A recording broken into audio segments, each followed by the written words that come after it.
Good night, this is Fumi Sleepy Time Stories. Tonight's bedtime story is about to begin. Once upon a time, in a forest, there lived a man who had 3 sons and a beautiful daughter. One day, a golden carriage drawn by 6 horses and accompanied by many servants arrived and stopped in front of their house. A king stepped out and asked the man to give him his daughter as his wife. The man was overjoyed that such fortune had come to his daughter and immediately agreed. There was nothing wrong with the suitor, except that he had a completely blue beard, which sent a shiver down one's spine each time it was seen. The girl was frightened at first and hesitated to marry him, but with her father's persuasion, she finally consented. Yet, fearing what might lie ahead, she took her 3 brothers aside and said, "Dear brothers, if ever you hear me cry out, no matter where you are, leave everything and come to my aid." The brothers promised, kissed her, and replied, "Farewell, dear sister. If we hear your voice, we shall leap upon our horses and be with you at once." She then climbed into the carriage with Bluebeard and went away with him. When they arrived at his castle, everything was splendid. Whatever the queen desired was granted, and they could have been perfectly happy, if only she could grow used to the king's blue beard. But every time she looked at him, her heart trembled. After some time, the king told her, "I must go on a long journey. Here are the keys to every room in the castle. You may unlock and explore them all, except for one chamber, which this little golden key opens. If you enter that room, you forfeit your life." She took the keys and promised to obey.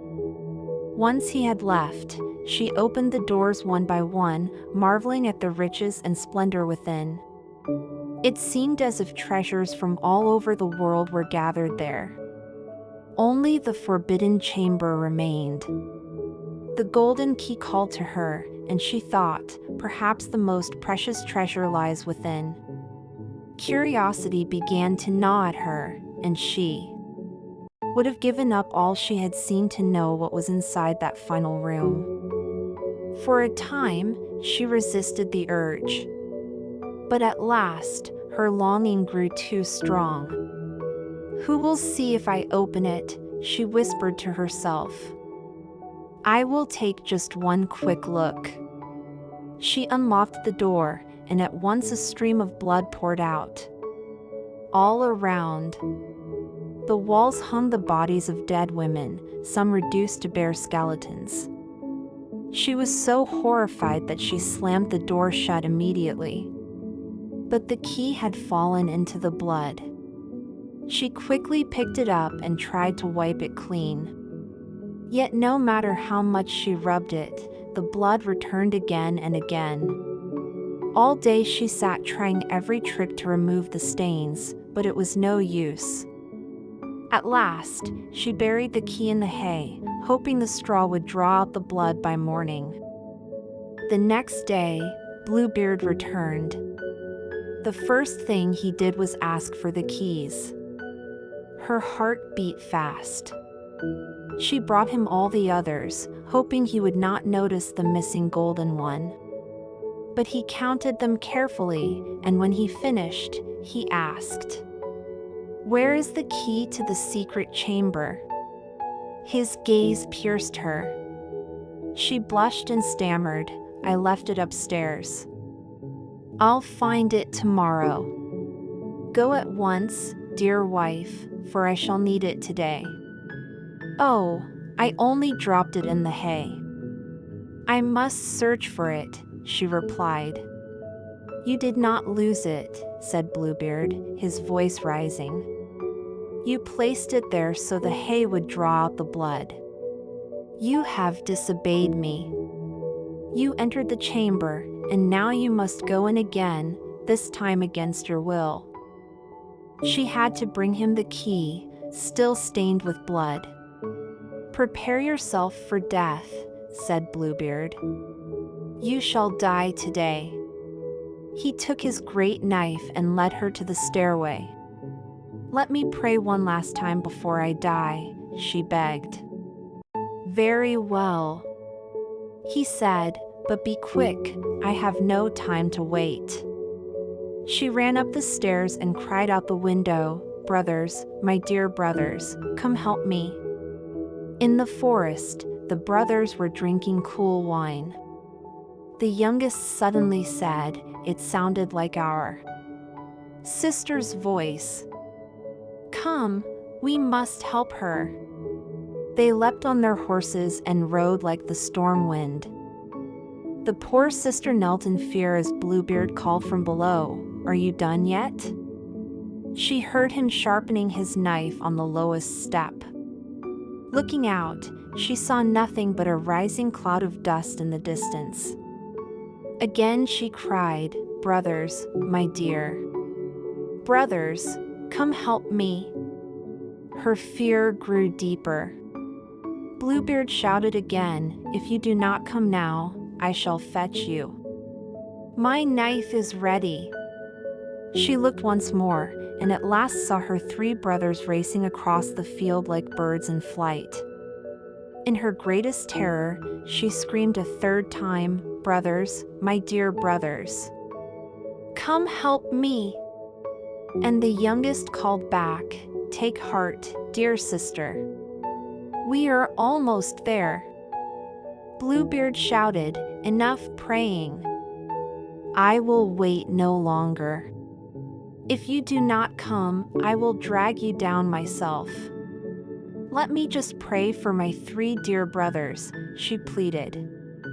But he would not listen. He came up the stairs and dragged her down by the hair.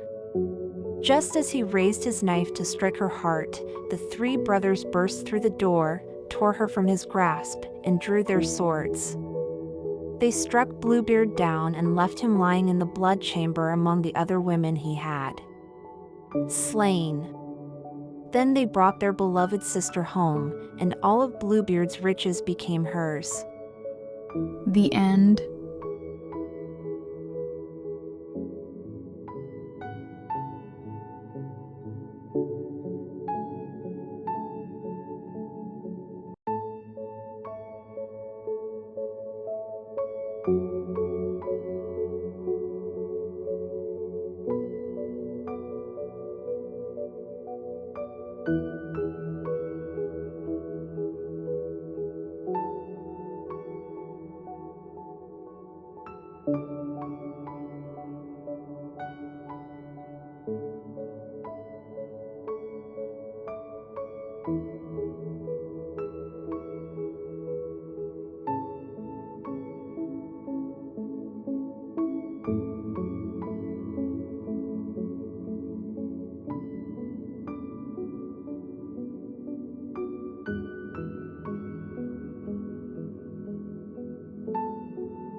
you.